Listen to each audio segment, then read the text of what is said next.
Mana? Mana? Ano ka? Yeah! Are you ready, kids? Aye, aye, Captain! I can't hear you. Aye, aye, Captain! Oh!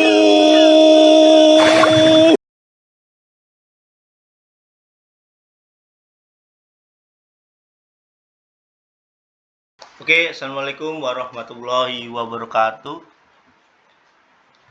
Sebelumnya, perkenalkan nama saya Wahyu Adi Kurniawan dengan NIM 2310900238 dari kelas 02 MSE 01 Teknik Mesin Reguler C, Universitas Pamulang Serang. Kali ini saya akan menjelaskan tentang materi sifat mekanik, ya. Oke. Di sini ada sifat-sifat mekanik. Kita lihat yang pertama di sini ada sifat mekanik metal dan bahan lain. Yang kedua adalah kegagalan mekanik. Lanjut, kita akan bahas.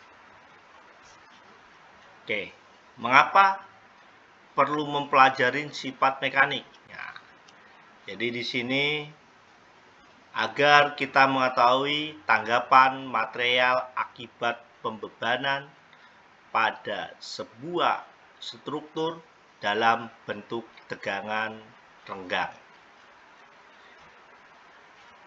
Dan lanjut, mampu mendesain material dan struktur sehingga tidak menderita pembebanan berlebih yang berujung pada kegagalan. Oke, kita lanjut. Beberapa pembebanan yang mungkin: tarik, tekan, geser, baik beban tetap maupun fluktuatif. Kita lanjut. Untuk mengetahui sifat mekanik perlu diadakan pengujian secara sistematis dan sesuai standar. Jadi itu mengapa kita perlu mempelajari sifat-sifat mekanik. Lanjut. Oke, di sini ada gambar konsep tegangan, di mana gambar A ini adalah pengujian tarik. Kita lihat di sini ada gambar A. Jadi gambar A ini adalah pengujian tarik. Dan di gambar B terdapat pengujian tekanan. Oke, kita lanjut. Di gambar C, di sini adalah pengujian geser. Dan di gambar D, contoh dari pengujian puntir atau torsi. Ya, ini yang dinamakan konsep tegangan. Kita lanjut.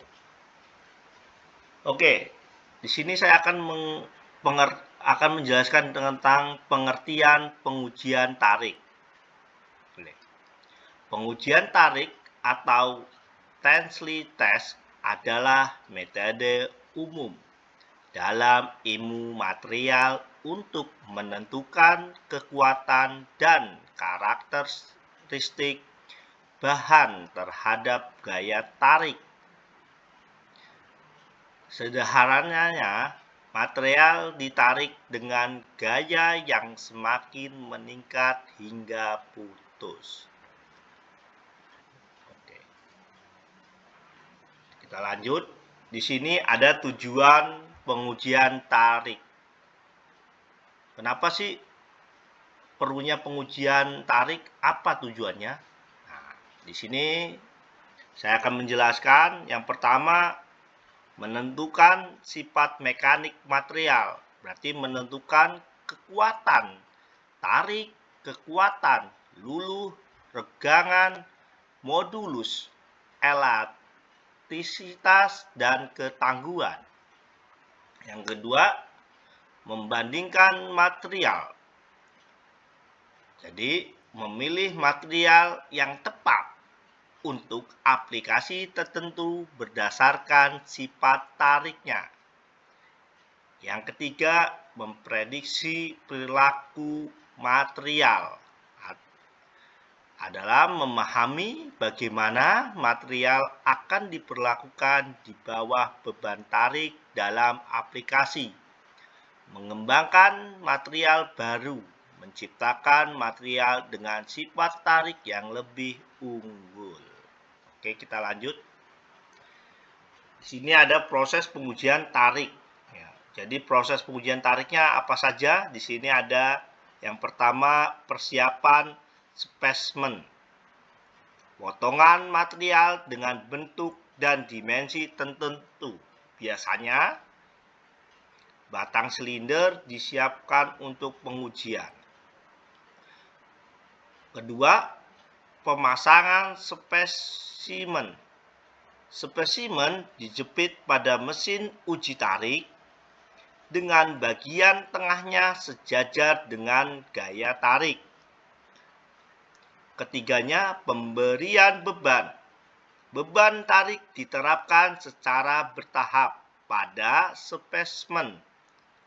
Biasanya menggunakan mesin hidrolik atau elektromekanis.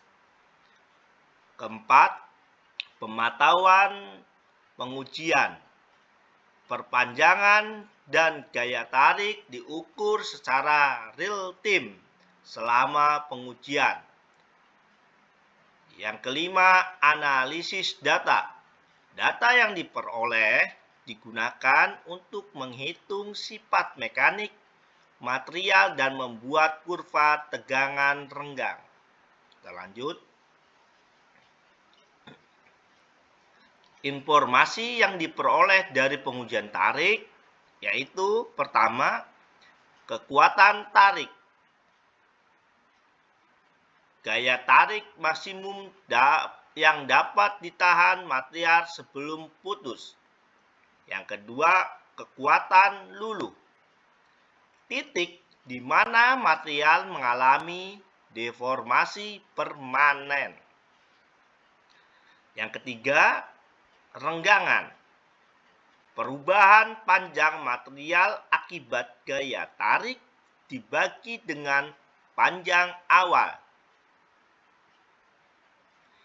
Yang keempat, modulus elastisitas.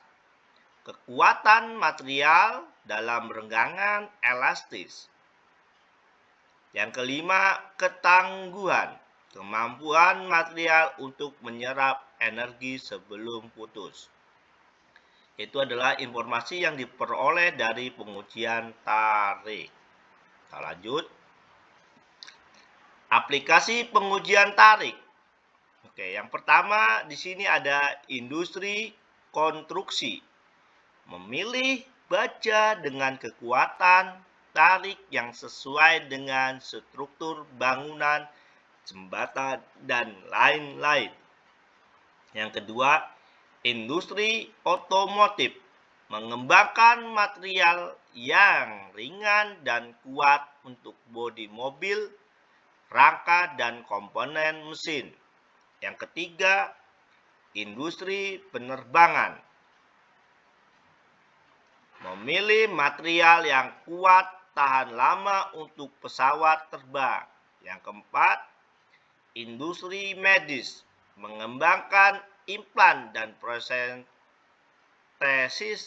dengan biokompatibilitas dan kekuatan yang sesuai. Yang kelima, penelitian dan pengembangan material. Menciptakan material baru dengan sifat tarik yang unggul untuk berbagai aplikasi. Oke, di sini saya akan menjelaskan pengertian pengujian tekan. Berbeda dengan pengujian tarik yang fokus pada kekuatan material terdapat gaya tarik. Pengujian tekan bertujuan untuk mengetahui kemampuan material dalam menahan beban tekan. Dalam pengujian ini, material ditekan dengan gaya yang semakin meningkat hingga mengalami deformasi permanen atau patah. Oke, di sini ada tujuan pengujian tekan. Yang pertama, menentukan sifat mekanik material, kekuatan tekan, modulus elastis, dan rasio Poisson. Yang kedua, membandingkan material, memilih material yang tepat untuk aplikasi tertentu berdasarkan sifat tekannya. Yang ketiga, memprediksi perilaku material, memahami bagaimana material akan berperilaku di bawah beban tekan dan aplikasi. Yang keempat, mengembangkan material baru, menciptakan material dengan sifat tekan yang lebih unggul. Oke, kita lanjut. Di sini ada proses pengujian tekan. Yang pertama, persiapan spesimen. Potongan material dengan bentuk dan dimensi tertentu, biasanya silinder atau kubus, disiapkan untuk pengujian. Yang kedua, pemasangan spesimen. Spesimen ditempatkan di antara plat tekanan mesin uji tekan dengan permukaannya rata dan sejajar dengan tekan. Yang ketiga, pemberian beban. Beban tekan diterapkan secara bertahap pada spesimen, biasanya menggunakan mesin hidrolik atau elektromekanis. Yang keempat, pemantauan pengujian. Deformasi dan gaya tekan ukur secara real time selama pengujian. Yang kelima, analisis data. Data yang diperoleh digunakan untuk menghitung sifat mekanik material dan membuat kurva tegangan renggang. Oke, di sini informasi yang diperoleh dari pengujian tekan. Yang pertama, kekuatan tekan. Gaya tekan maksimum yang dapat ditahan material sebelum mengalami deformasi permanen atau patah. Yang kedua, modulus elastisitas. Kekakuan material dalam renggang elastis. Yang ketiga, rasio Poisson. Rasio antar renggangan transversal dalam kurung perubahan lebar dan renggangan longitudinal dalam kurung perubahan panjang akibat gaya tekan. Kita lanjut, di sini ada aplikasi pengujian tekan. Yang pertama, industri konstruksi memilih beton dengan kekuatan tekan yang sesuai untuk struktur bangunan, fondasi, dan lain-lain. Yang kedua, industri pertambangan mengevaluasi bantuan dan tanah untuk menentukan stabilitas terowongan, tambang, dan struktur bawah tanah.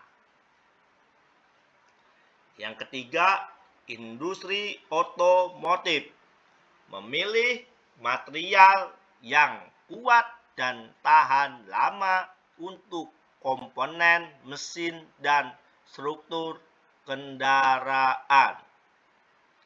Yang keempat, Industri kedirgantaraan mengembangkan material yang ringan dan kuat untuk struktur pesawat terbang dan roket. Yang kelima, penelitian pengembangan material, menciptakan material baru dengan sifat tekan yang unggul untuk berbagai aplikasi. Oke, kita lanjut. Di sini saya akan menjelaskan pengertian pengujian geser. Oke. Yang pertama, berbeda dengan pengujian tarik dan tekan yang fokus pada kekuatan material terhadap gaya tarik dan tekan. Pengujian geser bertujuan untuk mengetahui kemampuan material dalam menahan gaya geser. Yang kedua, dalam pengujian ini, dua bagian material ditempelkan dan digeser satu sama lain secara paralel dengan gaya yang semakin meningkat hingga terjadi deformasi permanen atau patah pada bagian bidang geser.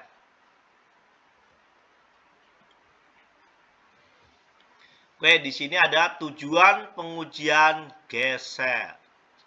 Jadi, tujuannya adalah yang pertama,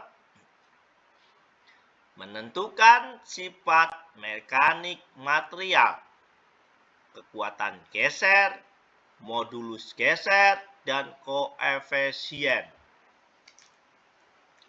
Yang kedua, membandingkan material. Memilih material yang tepat untuk aplikasi tertentu berdasarkan sifat gesernya. Yang ketiga, memprediksi perilaku material, memahami bagaimana material yang akan berperilaku di bawah gaya geser dalam aplikasi. Yang keempat, mengembangkan material baru, menciptakan material dengan sifat geser yang lebih unggul. Jadi itu adalah tujuan pengujian geser. Oke. Selanjutnya di sini ada proses pengujian geser. Yang pertama, persiapan spesimen dua buah potongan material dengan bentuk dan dimensi tertentu. Biasanya persegi panjang disiapkan untuk pengujian. Pemasangan spesimen ditempelkan pada satu sama lain dengan permukaan gesernya dibersihkan dan diratakan. Yang ketiga di sini pemberian beban. Oke. Pemberian beban gaya geser diterapkan secara bertahap pada salah satu spesimen. Biasanya penggunaan mesin uji geser atau mesin universal. Yang keempat, pemantauan pengujian. Penggeseran dan gaya geser diukur secara real time, secara pengujian. Yang kelima, analisis data.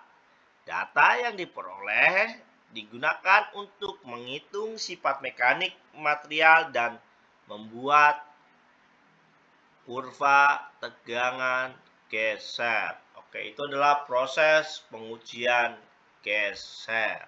Kita lanjut. Oke, informasi yang diperoleh dari pengujian geser apa saja kita lihat di sini informasinya yang kita peroleh dari pengujian geser. Yang pertama di sini ada kekuatan geser. Gaya geser maksimum yang dapat ditahan material sebelum mengalami deformasi permanen atau patah. Oke, kita lanjut. Yang kedua, di sini ada modulus geser. Kekakuan material dalam deformasi geser. Dan yang ketiga, di sini ada koefisien geser. Rasio antar gaya besar dan gaya normal yang diperlukan untuk mencegah dua permukaan material yang saling bergeser. Oke, kita lanjut. Di sini ada aplikasi pengujian geser. Apa saja sih aplikasinya? Kita lihat di sini. Yang pertama ada industri konstruksi.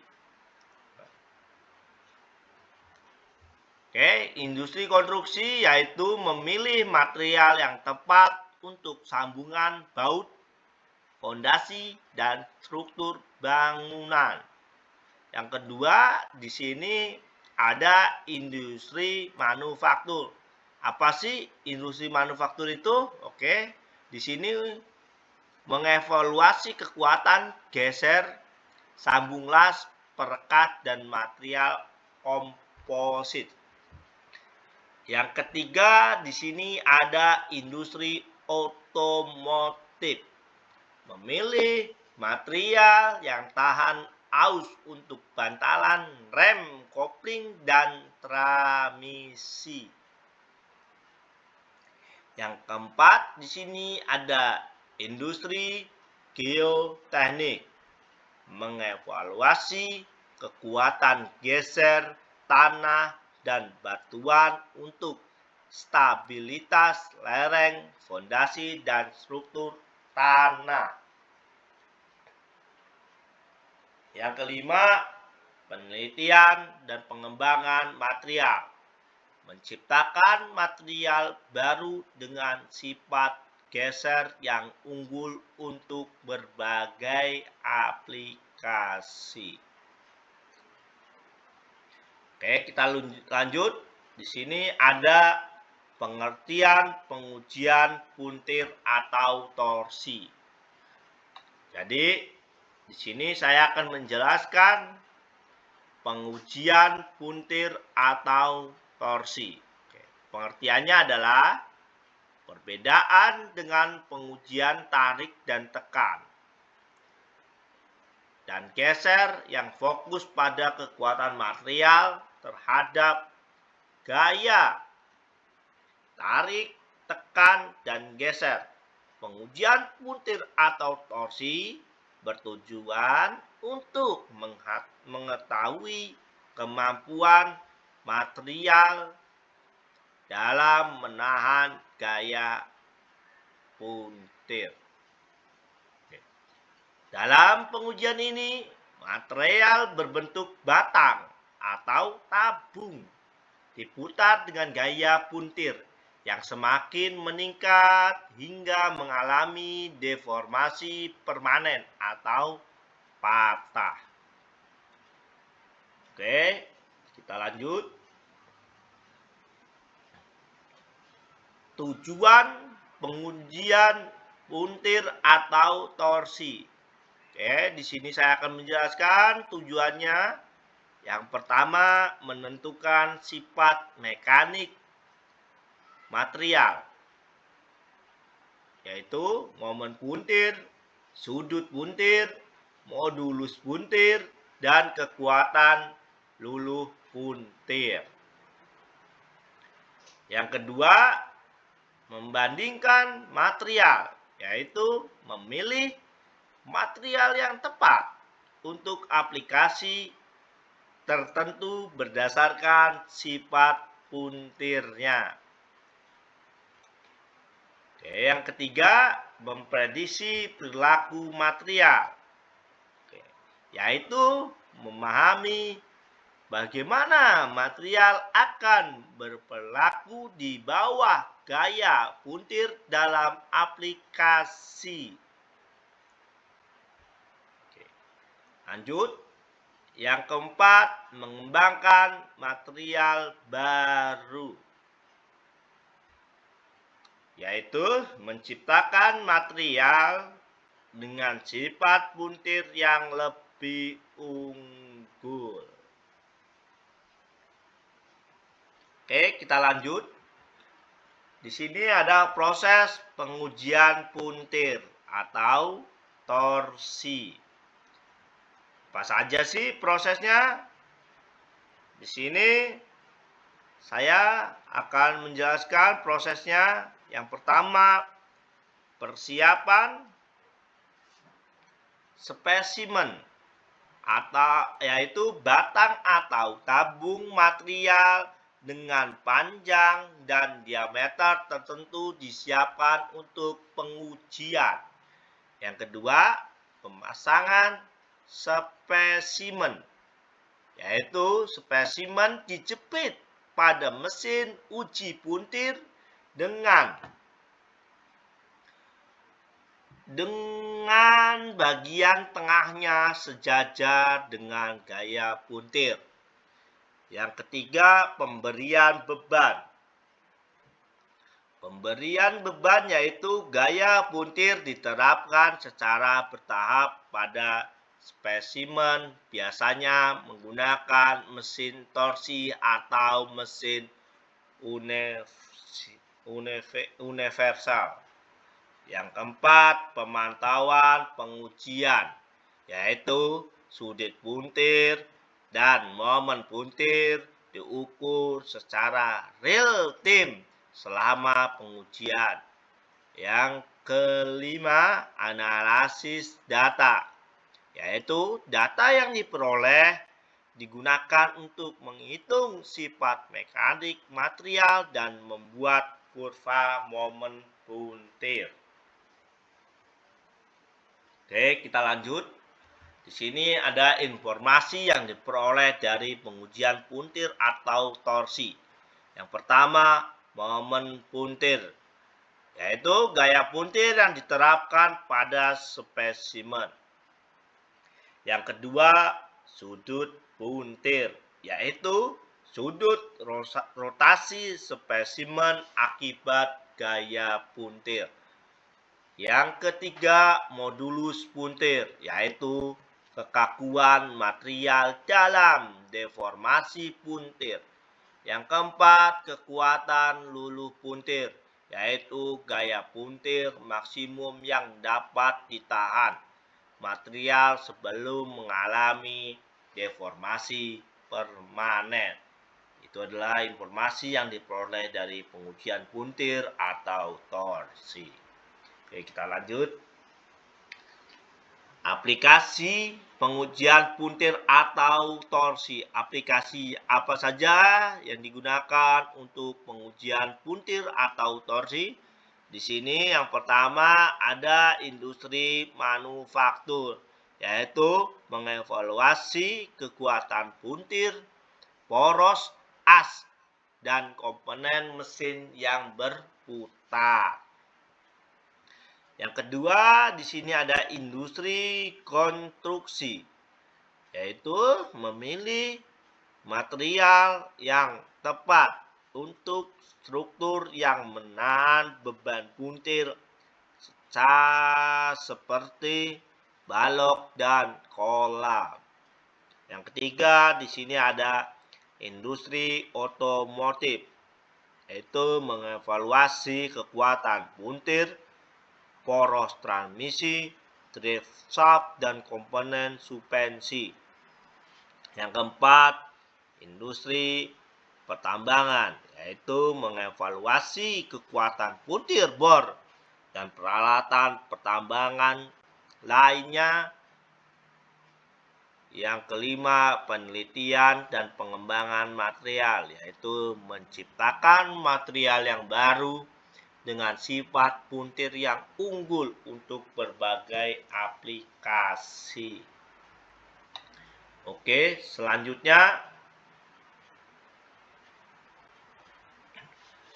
Di sini ada definisi tegangan renggang. Yang pertama ada tegangan tarik atau tarik dan tekan, ya. Di sini ada rumusnya, kita lihat, ya.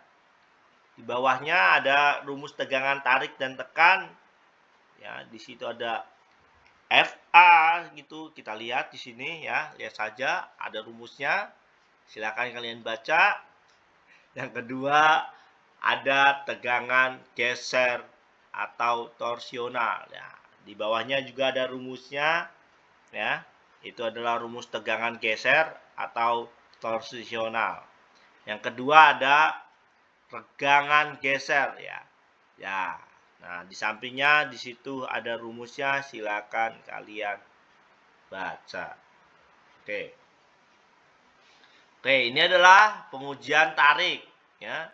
Gambar ini menjelaskan tentang pengujian tarik ya.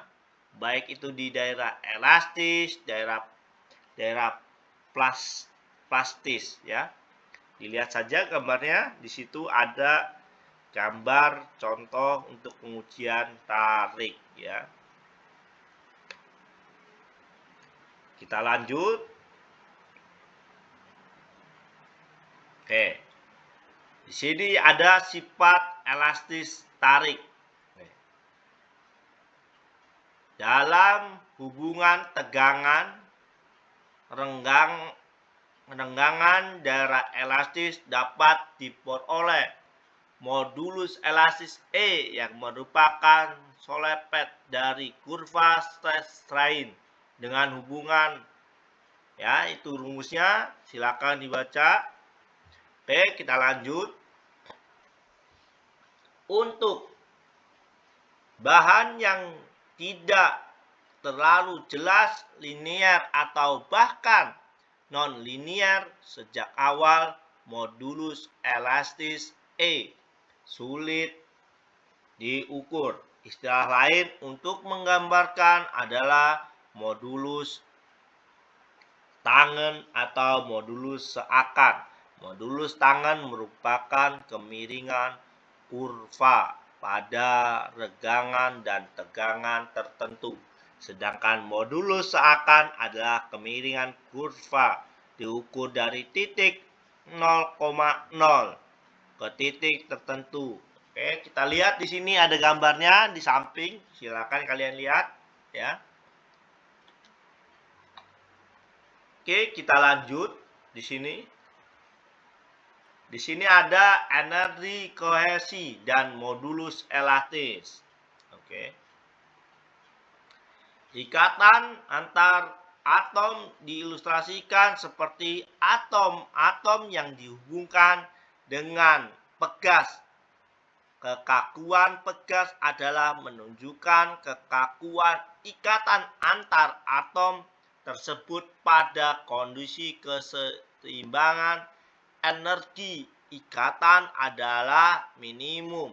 Tetapi jika atom terentang oleh gaya F dan mengalami pemisahan energi tersebut naik karena menyerap energi.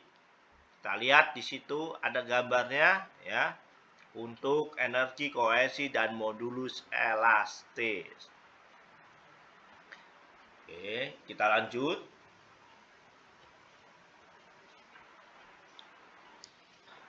Pada level atom, modulus elastis dianggap sebagai ketahanan terhadap pemisahan spartion oleh gaya F.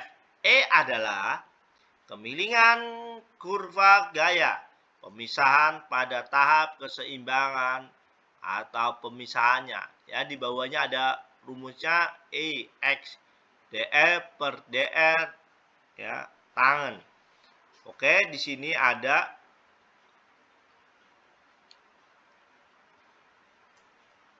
kolef, metalik, lonin, hidrogen, bond, varwas.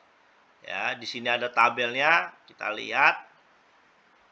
Ya, untuk tabel sudah jelas. Oke. Silakan kalian lihat di sini ada covalent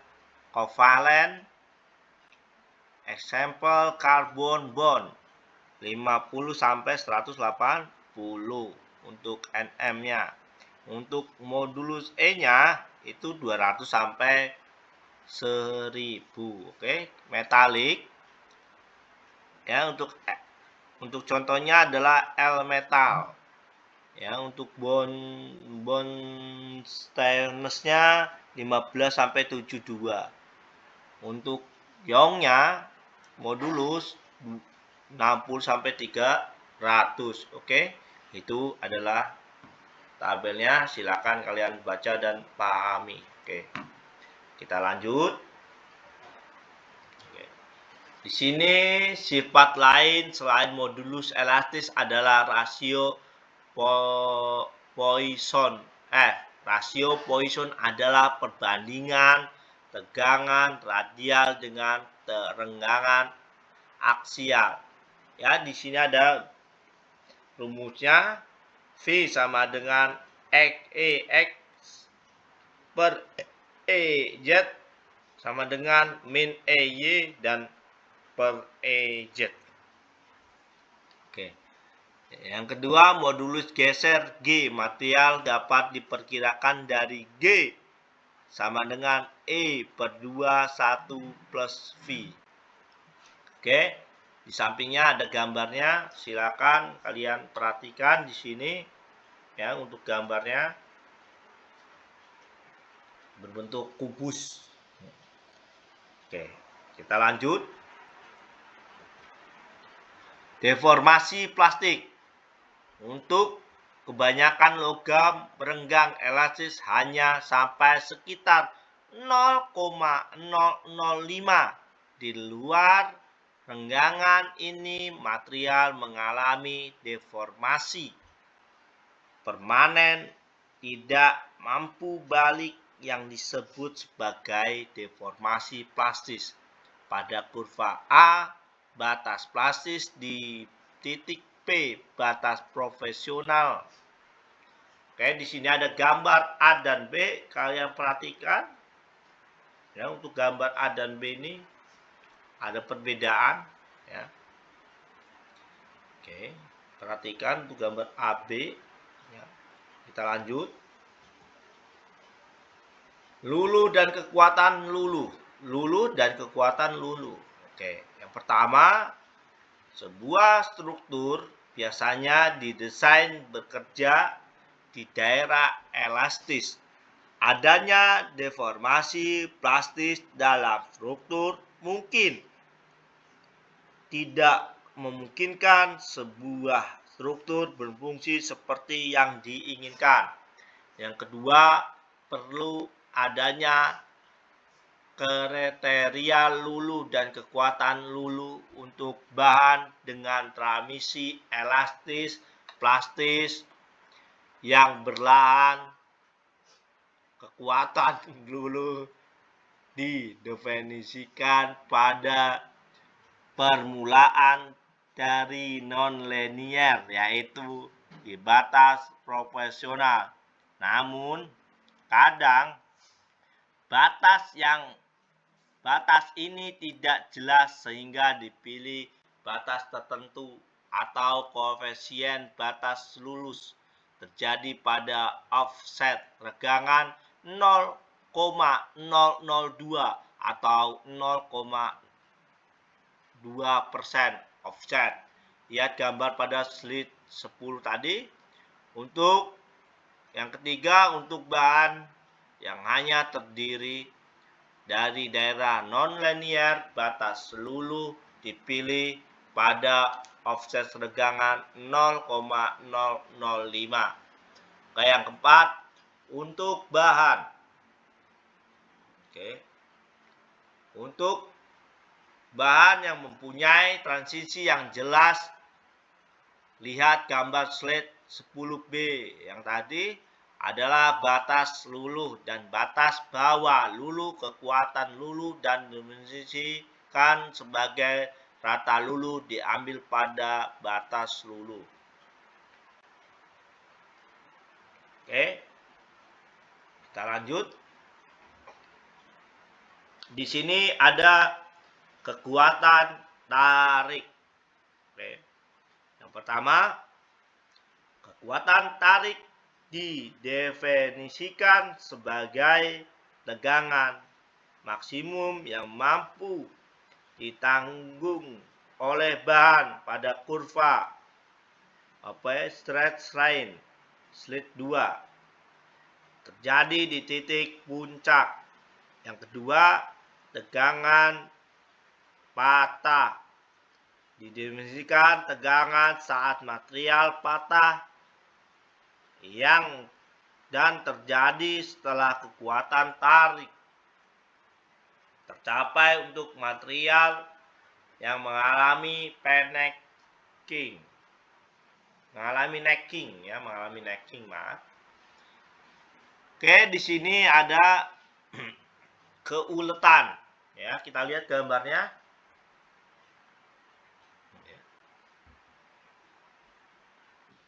Yang pertama, keuletan definisikan sebagai derajat deformasi plastis yang telah menanggung saat patah. Yang kedua, material yang mempunyai sangat kecil atau bahan tidak ada deformasi plastis saat patah tersebut getas. Oke, yang ketiga, secara kuantitas derajat keuletan diukur dengan persen elongasi atau persen pengurangan luas. Oke, di bawah sini ada rumusnya untuk persen L. Apa ini ya? Untuk 1F 1U per 1U kali 100. Di sini ada persen RA sama dengan AU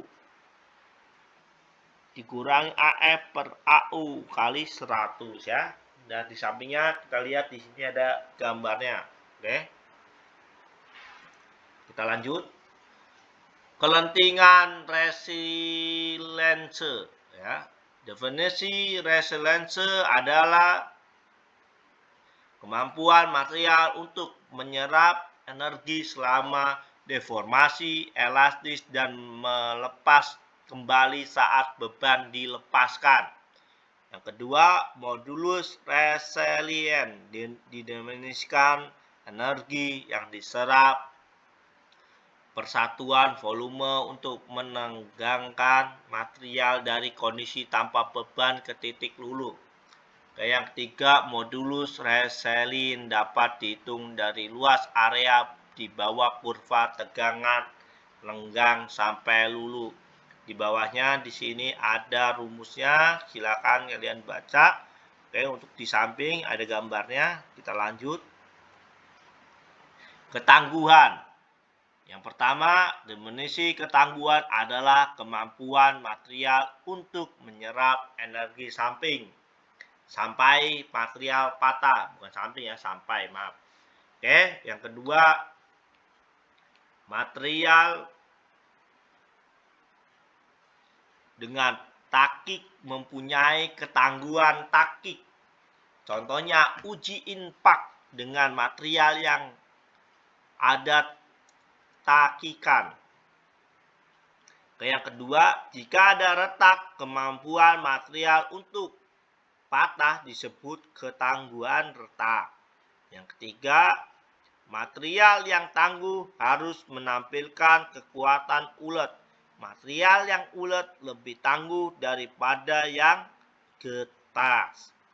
Oke, yang kelima, untuk mengetahui ketangguhan material dapat dilihat dari luasan di bawah kurva straight line.